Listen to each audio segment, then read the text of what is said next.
Welcome to public TV news బులెటిన్ల ముందుగా headlines.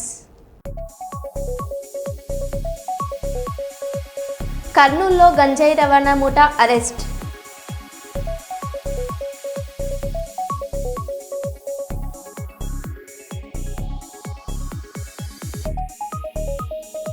భారీగా బీఆర్ఎస్లో చేరిన యువకులు ఆహ్వానించిన ఎమ్మెల్యే మరి రాజశేఖర్ రెడ్డి.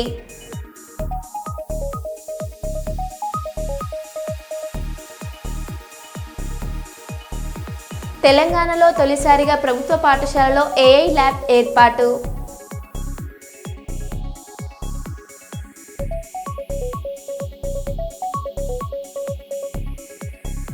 మందమరిలో పిడుగుపాటు, ధ్వంసమైన ఎలక్ట్రానిక్ వస్తువులు.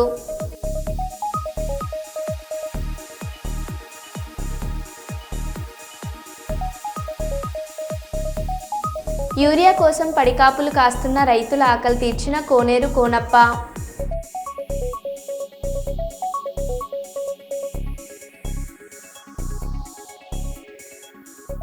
ఇక వివరాల్లోకి వెళ్తే, డోర్నకల్ నియోజకవర్గంలో ఇటీవల ఆదివాసులు లంబాడీల మధ్య జరుగుతున్న పరిణామాలపై ప్రభుత్వ whip MLA doctor Ramachandar Naik స్పందించారు. ఈ సందర్భంగా ఆయన మాట్లాడారు. లంబాడ సామాజిక వర్గం అభివృద్ధిని మరి కొంతమందిని చూసి తెలంగాణ లంబాడ జాతి మొత్తం అభివృద్ధి చెందిందని భావించి మా ఆదివాసీ సోదరులు తెల్ల వెంకటరావు గారు, స్వయం బాబురావు గారు సుప్రీంకోర్టును ఆశ్రయించడం జరిగింది. సుప్రీంకోర్టు కేంద్ర రాష్ట్ర ప్రభుత్వాలకు నివేదికలు సమర్పించమని చెప్పింది. నివేదికలు చట్టపరంగా ప్రభుత్వాలు సమర్పించే క్రమంలో ఇటు లంబాడ సోదరులు అటు ఆదివాసీ సోదరులు కొంతమంది అత్యుత్సాహం ప్రదర్శించకండి. దానివల్ల జరిగేది ఒరిగేది ఏం లేదు. చట్టపరంగా కాన్స్టిట్యూషనల్ భారత రాజ్యాంగం ఇచ్చిన విలువల్ని ఆదివాసీ సోదరులు లంబాడ సోదరులు చట్టపరంగా దాన్ని ఏ విధంగా ముందు తీసుకెళ్లాలో అది చూసేవాళ్ళు చూసుకుంటారు. కానీ ఈ అనాదిగా కలిసి ఉన్న ఆదివాసీ లంబాడ సోదరులు భవిష్యత్తులో కూడా కలిసి ఉండాల్సి వస్తుంది. రాహుల్ గాంధీ గారు తీసుకున్న జనాభా ప్రాతిపదికన ఏ కులం ఎంత ఉంటే వారికి అంత వాటా అనే నినాదంతో భవిష్యత్తులో కూడా మరి మనకు దాదాపు 12% రిజర్వేషన్ రావాల్సి ఉంది.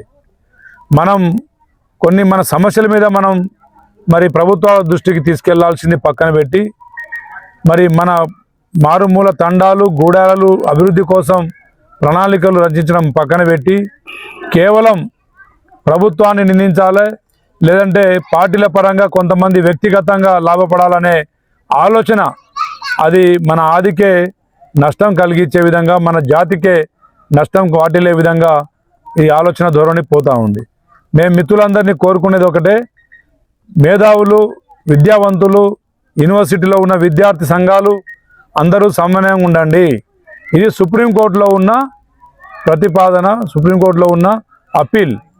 దాన్ని ఏ విధంగా చట్టపరంగా రాజ్యాంగపరంగా చూసుకోవడానికి మీరు ఎన్నుకున్న ప్రతినిధులుగా ఆదివాసీ సోదరులు మిత్రులు ఎమ్మెల్యేలు ఉన్నారు, ఇటు లంబాడ సోదరులు ఎమ్మెల్యేలు ఉన్నారు, ఎంపీలు ఉన్నారు, వారు చూసుకుంటారు. కానీ మీరు దయచేసి మీరు దీన్ని ఏదో బూచిగా ఊహించుకొని దీన్ని వేరే విధంగా తీసుకెళ్ళి జాతుల మధ్య వైర్యాన్ని పెంచే విధంగా చేయకండి.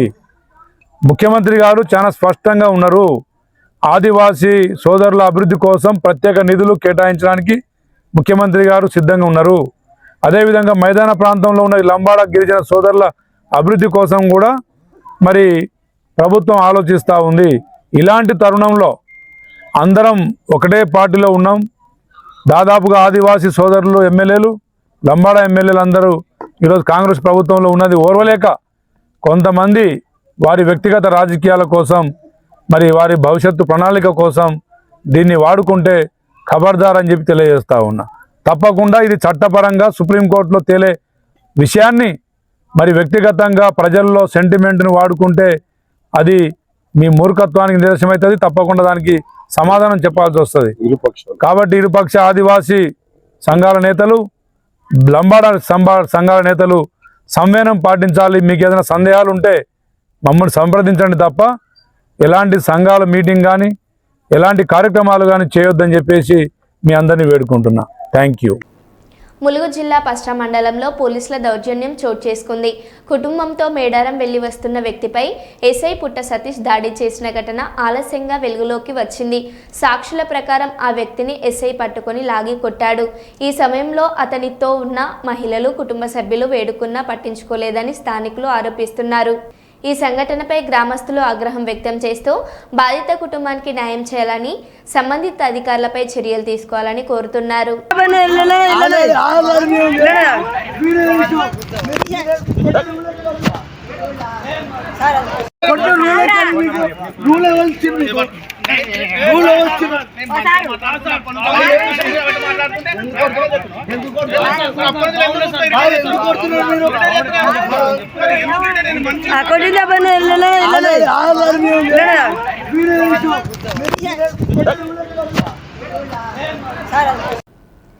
మేజర్ పంచాయతీ పరిధిలోని సెయింటెన్స్ కాన్వెంట్ అపోజిట్ ప్రాంతంలోని గాంధీనగర్ మరియు ఇతర వీధులలో రేగటి షణ్ముఖరావు ఆధ్వర్యంలో శుభోదయం కార్యక్రమం నిర్వహించబడింది. ఈ కార్యక్రమంలో ఆయన తన మిత్రులతో కలిసి ప్రతి గడప వద్దకు వెళ్లి ప్రజా సమస్యలను తెలుసుకున్నారు. సందర్శించిన విధుల్లో ప్రధానంగా పారిశుద్ధ సమస్యలు, రోడ్ల సమస్యలు, విద్యుత్ సమస్యలు, త్రాగునీటి కుళాయి సమస్యలు గుర్తించబడ్డాయి. అనంతరం ఆ ప్రాంత ప్రజలకు రేగటి షణ్ముఖరావు సమస్యలను సంబంధిత అధికారులకు తెలియజెప్పి పరిష్కారం కోసం ప్రయత్నిస్తానని హామీ ఇచ్చారు.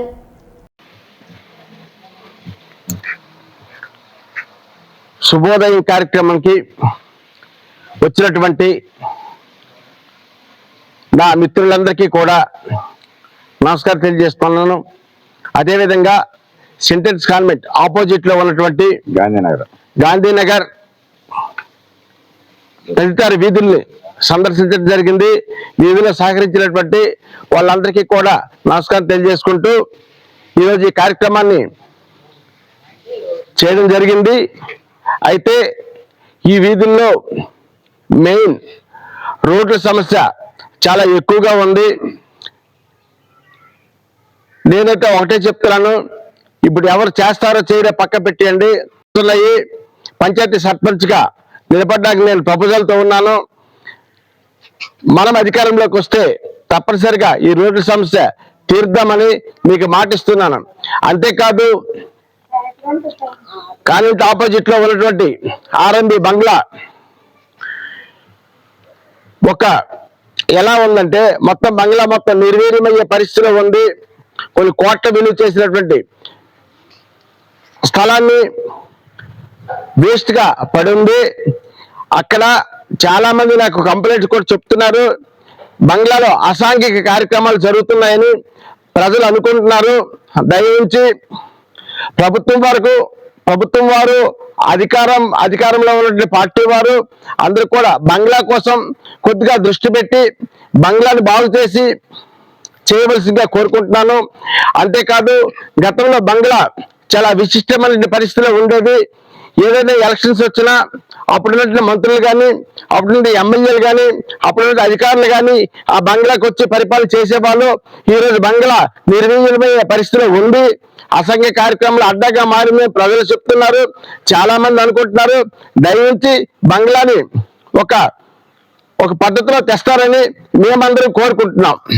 Singareni calories employees union CITU Singareni వ్యాప్తంగా 11, 12 తేదీలలో కార్మికుల సొంతిల్లు అమలుపై నిర్వహించిన బ్యాలెట్ ఓటింగ్ అభిప్రాయ సేకరణ ఫలితాలను విడుదల చేసేందుకు గోదావరి ఖనిలోని ప్రెస్ మీట్ నిర్వహించడం జరిగింది.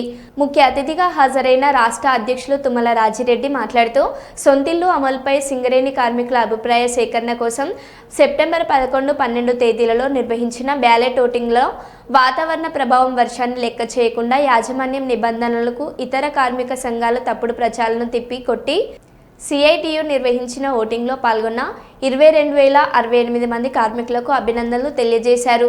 అందులో 21,836 మంది మాకు సొంతిల్లే కావాలని ఓట్ల ద్వారా అభిప్రాయం వ్యక్తం చేసిన కార్మికులందరికీ సిఐటియు విప్లవ అభినందనలు తెలియజేస్తుందని, కార్మికుల అభిప్రాయాన్ని గౌరవించి మా పోరాటాన్ని ఉధృతం చేస్తామని ఈ సందర్భంగా తెలియజేశారు.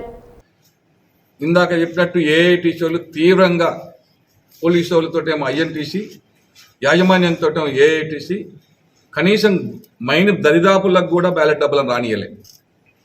1/2 కిలోమీటర్ దూరంలో వర్షం పడుతుంటే వర్షంలో పెట్టుకున్నా కూడా కార్మికులు వచ్చేటప్పుడు పోయేటప్పుడు ఓటేసిన ఓట్లే 21,836 ఓట్లు అయినాయి. మైనీలో పెట్టి అంటే 100% పడేటి ఓట్లు. ఇది ముందుగా ఎవరైతే సొంతింటి కార్యక్రమాన్ని తప్పుదో పట్టించే కార్మిక సంఘాలు ఆలోచించాలని కోరుతాము. మీకు ఇప్పుడు గుర్తుకొచ్చింది అంటున్నాం ఏఐటీసీని. 2009 నేను మొదలుపెట్టినా, ఇప్పుడు రాజరెడ్డి మొదలుపెట్టిన అంటున్నాం. మరి అప్పటి నుంచి నీ నిద్రావస్థలో ఉన్నావా లేదా కోమలకి వెళ్ళిపోయినావా అని అడుగుతున్నాం ఏఐటీసీని. లేదా భూపాలపల్లిలో మేము భూములు ఇస్తే తీసుకోవాలని అంటున్నాం. భూపాలపల్లిలో భూములు ఏవి ఇక్కడ ఇచ్చినావు? భూపాలపల్లి ఊరికి 13 కిలోమీటర్ల దూరం ప్లాట్ పెట్టి తీసుకోమంటే అప్పుడున్న పరిస్థితి ఏంటి? సైకిళ్ళు, బండ్లు లేవు, రోడ్లు లేవు, బస్ సౌకర్యం లేదు. ఆడ ఇల్లు కట్టుకోమంటే కట్టుకుంటారా? ఆడ భూములు తీసుకొని బదనాలు చేస్తున్నావు. అప్పటికే లోకల్లో ఉన్న జాగాలో ఇల్లు కట్టుకున్నారు, కార్మికులు ఉన్నారు. అప్పుడు ఇల్లు లేవు. నువ్వు 20 సంవత్సరాల కింద ఎప్పుడో 94, 93, 95 ప్రాంతంలో ముచ్చటని మేము చెప్తున్నావు.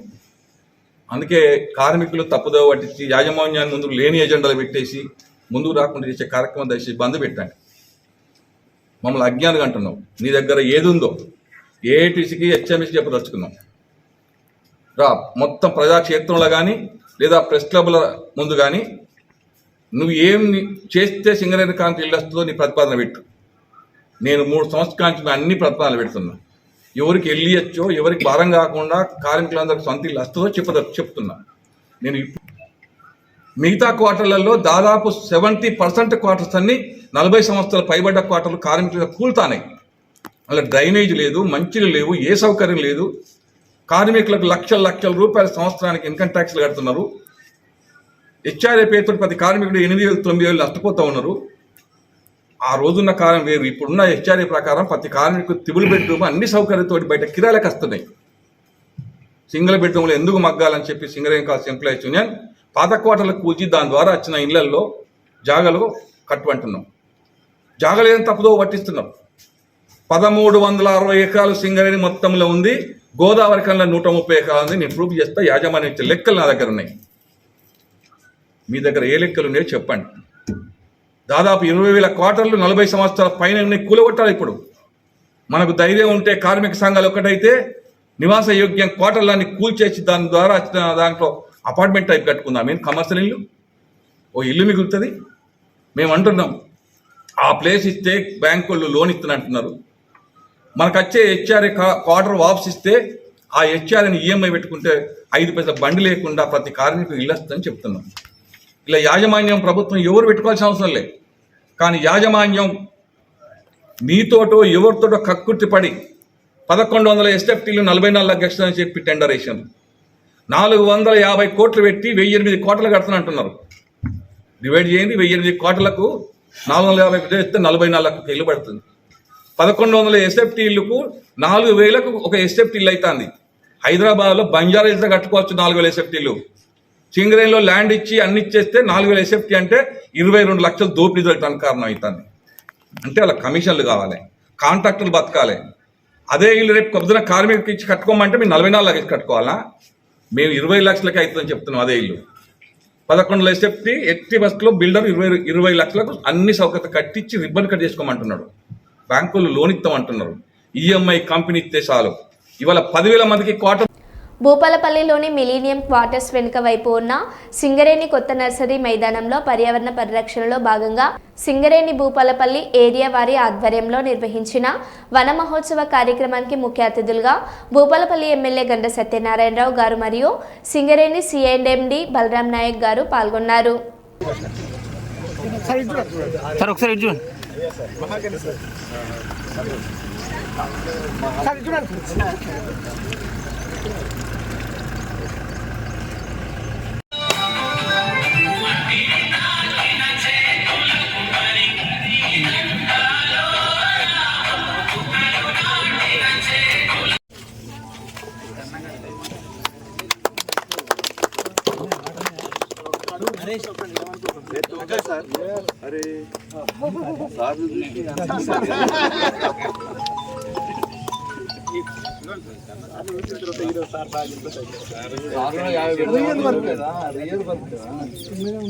నేను మిమ్మల్ని చూసి అందరు బెటర్ టీఎఫ్ఎన్ కొట్టిన పిలిపిద్దామని వాళ్ళు ఇళ్ళలోకి పోయినరు.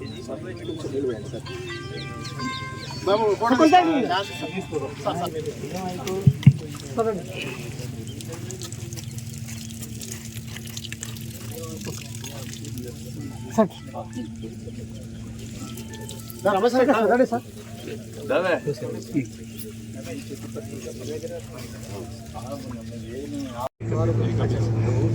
మారేడు చెట్టు పిలువదే కానీ ఏక పిలువం పెట్టి సార్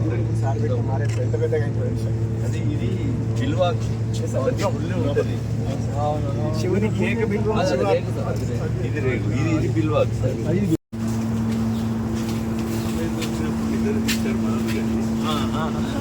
ఏమన్నా సార్ పొద్దుడు పూట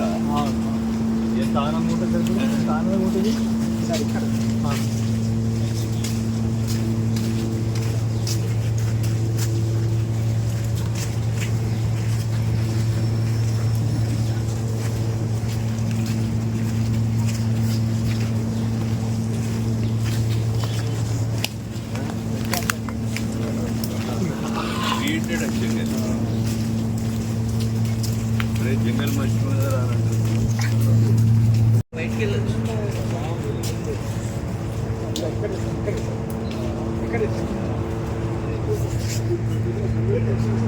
రోజు భూపాలపల్లి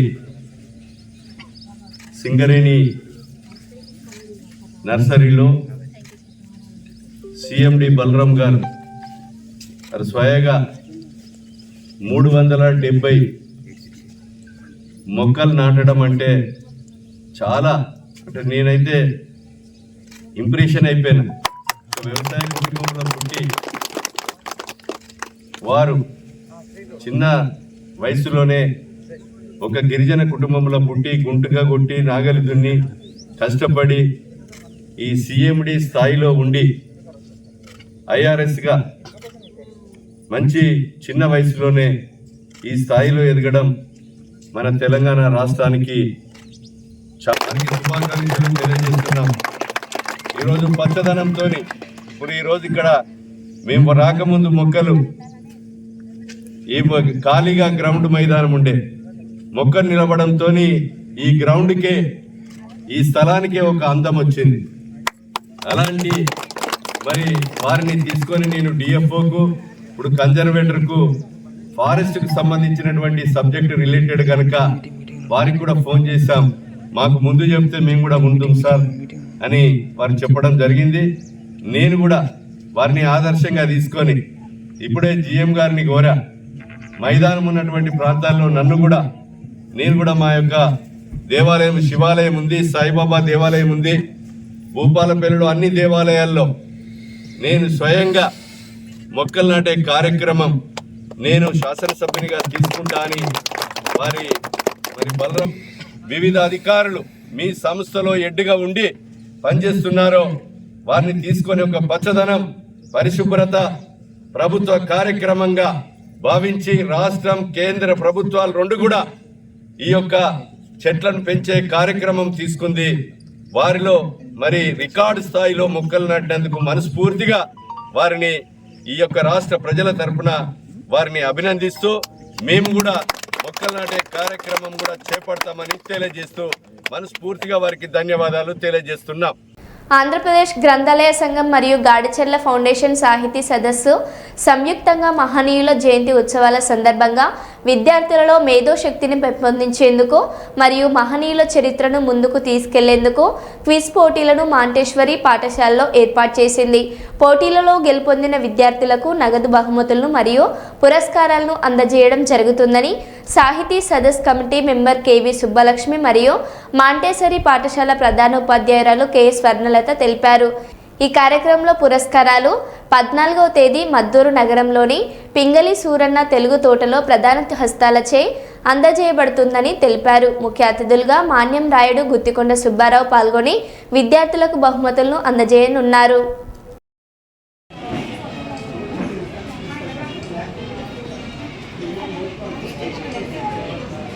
ఇంకా ముందుకు రామ్మా. ఓకే ఓకే ఓకే ఓకే అమ్మా ఓకే మేడం ఇప్పుడు చూడండి మేడం, అందరికీ చూడండి సార్. నమస్కారం అండి. ఇటువంటి కార్యక్రమం చేయడం చాలా శుభప్రదంగా ఉంది. ఇటువంటివి జరగడం వలన ఎంతో స్ఫూర్తిని కలిగిస్తుంది. మరి మా యొక్క ప్రతిఫలానికి ఫలంగా భావిస్తూ ఉన్నాం. ప్రతి చర్యకు అదేవిధంగా మేము చేసినటువంటి నిమిత్తం ఏదైనా కానీ కార్యక్రమాలకి ముఖ్యంగా విద్యార్థికి కృషి చేయడానికి అది క్రమశిక్షణ కావచ్చు, అదేవిధంగా వారిలో నైపుణ్యాలని విద్య పట్ల ఆసక్తిని కలిగించడానికి మేము చేసిన కృషి దిశగా మాకు ఈ అవార్డును స్టేట్ బెస్ట్ టీచర్ అవార్డును తీసుకున్నందుకు సంతోషకరంగా ఉంది. అంతేకాకుండా మన ఆంధ్రప్రదేశ్ ముఖ్యమంత్రి విజనరీ లీడర్ అయినటువంటి గౌరవ ముఖ్యమంత్రి నారా చంద్రబాబు నాయుడు గారి చేతుల మీదుగా తీసుకున్నందుకు చాలా చాలా సంతోషాన్ని ఇచ్చింది. మరి అవార్డు మాకు ద్విగుణీకృతం చేసిందని అనుకుంటున్నాము. అంతేకాకుండా ఉత్సాహాన్ని ఇస్తుంది, బాధ్యతను కూడా పెంచుతుందని నా యొక్క పర్సనల్ అభిప్రాయం. బాధ్యత అంటే నైతిక బాధ్యత కావచ్చు, సామాజిక బాధ్యత కావచ్చు, ఇలా బాధ్యతాపరంగా కూడా మాకు చక్కటి దాని మీద మేము ఎంతో మంచి బాధ్యతతో ఉండాలని కూడా అనుకుంటున్నాము. ఈరోజు మరి ఇటువంటివి ఇక్కడ జరిగిన కార్యక్రమం కూడా చాలా చాలా సంతోషాన్ని కలిగిస్తుంది. మన కల్కూర చంద్రశేఖరరావు గారు చేసినటువంటి సన్మానం చాలా చాలా సంతోషాన్ని ఇచ్చింది. అవార్డు తీసుకున్నటువంటి అందరికీ వారికి నా యొక్క శుభాకాంక్షలు తెలియజేస్తున్నాను. నా తరఫున స్టేట్ బెస్ట్ టీచర్ అవార్డు కావచ్చు, డిస్టిక్ టీచర్ అవార్డు తీసుకున్న అందరికీ మరొకసారి నా యొక్క శుభాకాంక్షలు. Thank you Chowdary. Okay sir.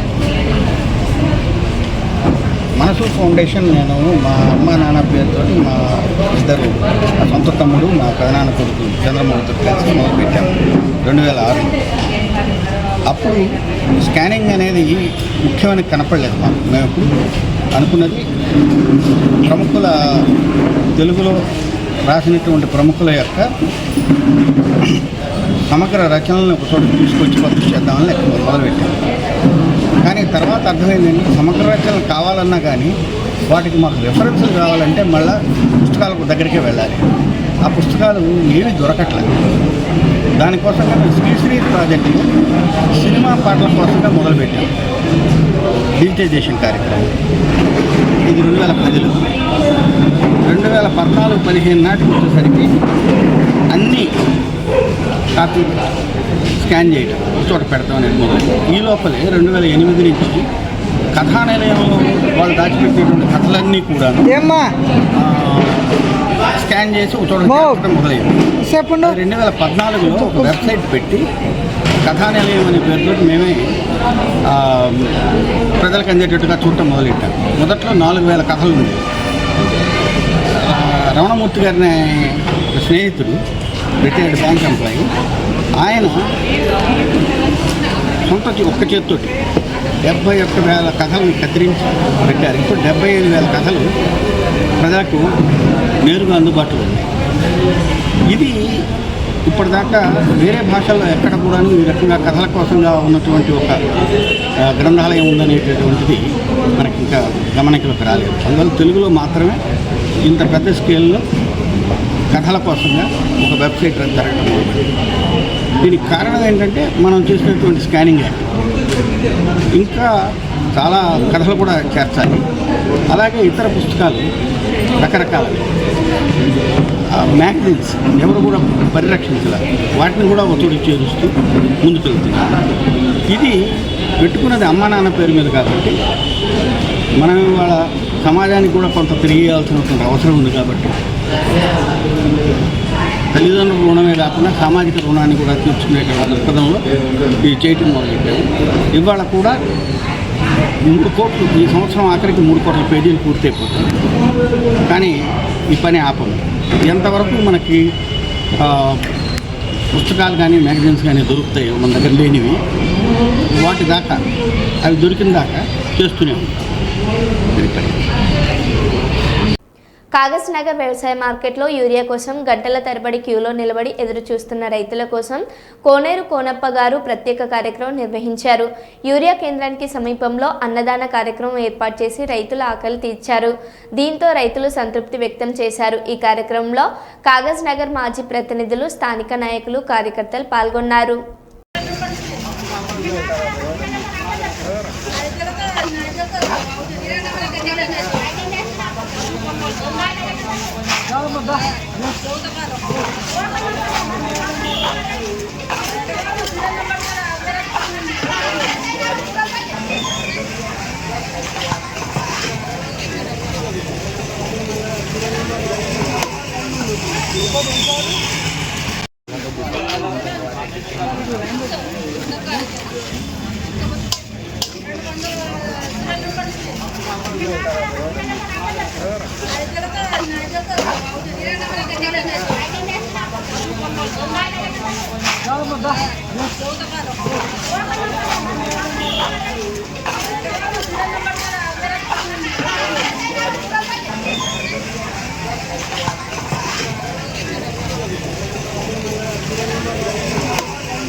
మరో బులెటిన్లో మళ్ళీ కలుద్దాం. Stay tune.